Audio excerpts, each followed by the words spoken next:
Good morning students. कल हम लोगों ने जहाँ पर अपना लेसन ख़त्म किया था a girl with A basket का पहला हिस्सा, वो यहाँ डिज़ायर पर ख़त्म किया था, जहाँ हमने देखा था कि राइटर विलियम सी डगलस को एक स्टेशन पर बच्चों के द्वारा लगभग घेर लिया जाता है और ये बच्चे अपने हाथ से बनी हुई टोकरियों को बेचना चाहते थे और राइटर से चाहते थे कि राइटर उन टोकरियों को ख़रीदेगा। आज हम लोग आगे का हिस्सा, इसका आगे का पार्ट पढ़ने जा रहे हैं। ये बच्चे थे कौन, हम देखेंगे।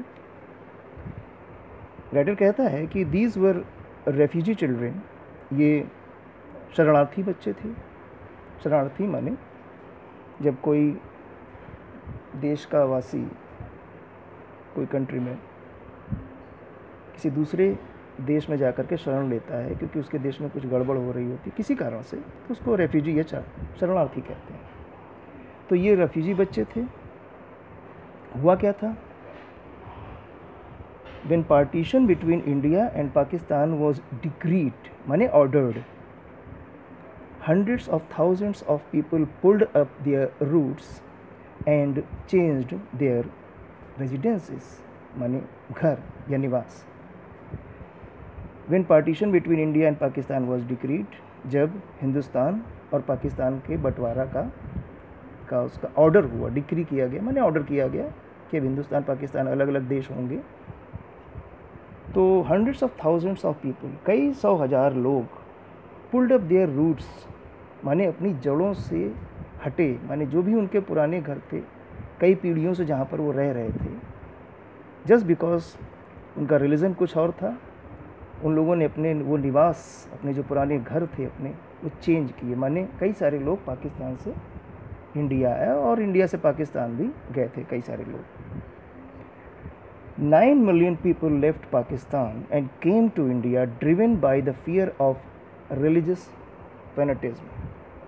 9 million people, लगभग 90 लाख लोग, ये सारे लोग, इन लोगों ने पाकिस्तान छोड़ा because they were non Muslim. उनमें पंजाबी थे, उनमें हिंदू थे, उनमें सिंधी थे, ये सारे लोग। इन लोगों ने पाकिस्तान छोड़ा एंड केम टू इंडिया, और हिंदुस्तान आए, driven by the fear of religious fanaticism. Religious fanaticism माने जो धार्मिक उन्माद, इसको हम कह सकते हैं। धार्मिक उन्माद के डर की वजह से ये लोग हिंदुस्तान आए। They were poor people to start with, they were poorer as they began their long track, for all they could carry was a bit of food and a few belongings. They were poor people to start with. जब इन्होंने अपना सफ़र शुरू किया, पहले ही ये बहुत गरीब थे, and they were poorer, और ज़्यादा गरीब होते चले गए as they began their long trek. Trek means रास्ता। जब इन्होंने शुरू किया अपना एक लंबा रास्ता था वहाँ पाकिस्तान से यहाँ आने का, तो ये और ज़्यादा गरीब होते चले गए। फॉर माने क्योंकि, यहाँ फॉर का मतलब है क्योंकि। For all they could carry, वो जो कुछ ला सकते थे वो क्या था? Was a bit of food and a few belongings, थोड़ा सा भोजन या खाना और थोड़ी सी चीज़ें, कुछ उनसे संबंधित चीज़ें। उस समय गरीबी बहुत थी, हमको पता है। Soon they were out of food, जल्दी उनका खाना ख़त्म हो गया। A few days after they started, they began to fall by the wayside from the weakness of hunger and died where they fell. A few days after they started, जब उन्होंने अपना सफ़र शुरू किया हिंदुस्तान के लिए, इंडिया आने के लिए, उसके कुछ दिनों के पश्चात बाद में they began to fall by the wayside, रास्तों में गिरने लगे from the weakness of hunger, जो भूख से जो कमजोरी आती उसकी वजह से गिरने लगे, and died, और मरने लगे where they fell, जहाँ गिरे वहीं गिर करके मरना शुरू कर दिया, ये लोग मरने लगे। The children selling baskets were sons and daughters of these refugees. वो बच्चे जो राइटर को अपनी बास्केट्स बेचना चाह रहे थे, वो इन्हीं रेफ्यूजी लोगों के बेटे और बेटियां थे, बच्चे थे। They or their parents or relatives had gathered in the cities, setting up small stalls, manufacturing simple articles, trying to make a living in the markets already overcrowded. They और their parents, यानी ये बच्चे और उनके माता पिता, refugee और relatives और उनकी या फिर उनके रिश्तेदार, had gathered in the city, शहरों में इकट्ठे हो गए थे, setting up स्टॉल्स, छोटी छोटी दुकानें लगा रहे थे, मैन्युफैक्चरिंग सिंपल आर्टिकल्स, छोटे छोटे सिंपल से आर्टिकल चीज़ें बना रहे थे, trying to make a living in the market already overcrowded, और उस बाज़ार में अपनी रोजी रोटी कमाने की कोशिश कर रहे थे। मेक अ लिविंग माने रोजी रोटी कमाना, इन मार्केट्स, उस बाज़ार में ऑलरेडी ओवर क्राउडेड, जो कि पहले से ही भरी हुई थी, यानी पहले से ही वहाँ पर ऑलरेडी बहुत दुकानें हुआ करती थी और उसमें वो अपने लिए तलाश कर रहे हैं कि कहीं से रोज़गार मिले, वो भी कुछ बनाएं, कुछ बेचें, ताकि उनकी रोजी रोटी चल सके। They lived in cloth and grass shades that lined the streets, ये रहते कैसे थे? They lived in cloth and grass shades, ये कपड़ों से और घास से बनी हुई शेड में रहते थे, इसे कह सकते हैं कि झोपड़ी डाल करके या कपड़ा डाल करके रहना। दैट लाइन द स्ट्रीट, जो कि सड़क के किनारे किनारे लाइन अप थे। The peasants among these refugees had been accustomed to little all their lives, for the annual income of an agricultural family does not on the average exceed $100 a year. The peasants मतलब खेती करने वाले लोग, किसान लोग, जो किसान थे, among these refugee, in refugee में जो किसान थे, हैड बीन अकस्टम्ड, उनकी आदत पड़ गई थी to little all their lives, अपने जीवन को उन्होंने कम से चलाना सीख लिया था, माने बहुत ही कम में खर्चा चलाना जानते थे। फॉर, क्योंकि माने गरीबी में जी रहे थे, बेहद गरीबी में।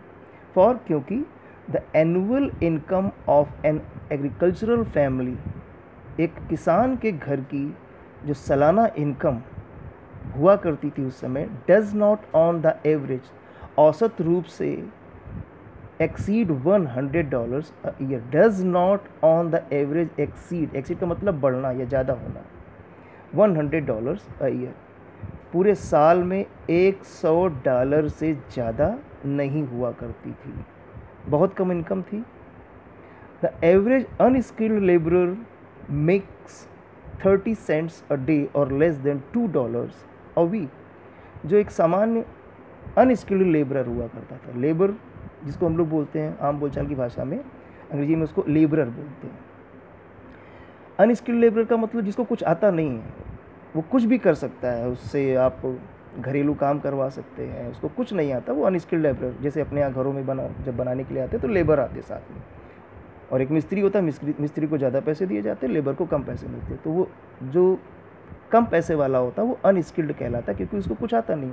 और जो मिस्त्री होता है वो क्योंकि कारीगर होता है, उसको उससे जस्ट डबल पैसा मिलता है, तो वो अनस्किल्ड लेबरर में चला गया। तो जो अनस्किल्ड लेबरर की जो एक इनकम थी, वो बता रहा है राइटर यहाँ पर कि मेक्स 30 cents अ डे, एक दिन में उसकी कमाई जो है 30 cents या फिर लेस देन $2 अ वीक, अगर एक हफ्ते में जोड़ा जाए तो $2 एक हफ्ते में, उससे भी कम, $2 से भी कम एक हफ्ते में उसकी कमाई हुआ करती थी।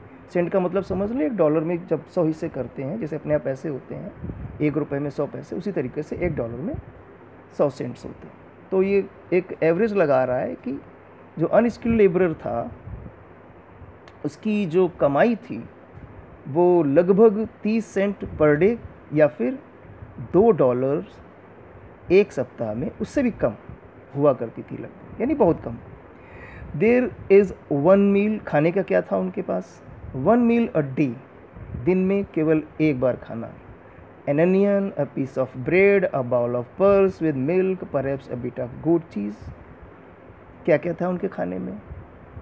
एक, पहले तो दिन में एक ही टाइम खाना मिलता था, ये सुन लें, और उस खाने में होता क्या था? एक अनियन, एक प्याज, छोटा सा रोटी का टुकड़ा, अ बाउल ऑफ पर्स, शायद दाल का एक कटोरी दाल, विद मिल्क, संभवतः दूध के साथ, perhaps a bit of goat cheese, कभी कभी गाय के दूध, उसकी बकरी के दूध की का बना हुआ, कह सकते हैं पनीर जैसा कुछ चीज़। No tea, no coffee, no fat, no sweets, no meat. ये सारी चीज़ें उन लोगों को नहीं मिला करती थी। क्या क्या चीज़ें हैं उनमें? कोई चाय नहीं, कोई कॉफ़ी नहीं, कोई फैट, चिकनाई वाली कोई चीज़ नहीं, घी तेल कुछ नहीं, नो स्वीट्स, कोई मीठा नहीं, कोई मीट नहीं, मांस नहीं मिला करता था। इतनी गरीबी थी। $100 a year is not $2 a week.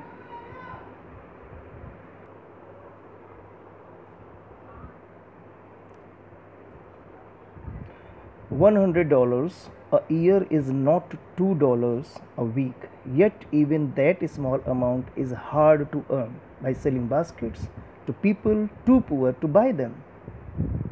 $100 a year. एक साल में $100 की कमाई इज़ नॉट $2 अ वीक। एक सप्ताह में $2 भी नहीं पड़ती है। Yet even that small amount is hard to earn. और वो उतनी छोटी सी रकम भी कमाना बहुत मुश्किल है। और वो कैसे? बाई सेलिंग बास्केट्स, टोकरियों को बेच करके, टू पीपल, उन लोगों को, too poor to buy them, जो उन टोकरियों को खरीदने के लिए बेहद गरीब हैं। यानी एक गरीब टोकरी बना रहा है और वो उन लोगों से रोज़गार कमाना चाहता है जो कि उसके काबिल ही नहीं है, बहुत गरीब हैं उनके कस्टमर। तो फिर that is no doubt is the reason that these little children descended on me like locusts, माने टिड्डी दल।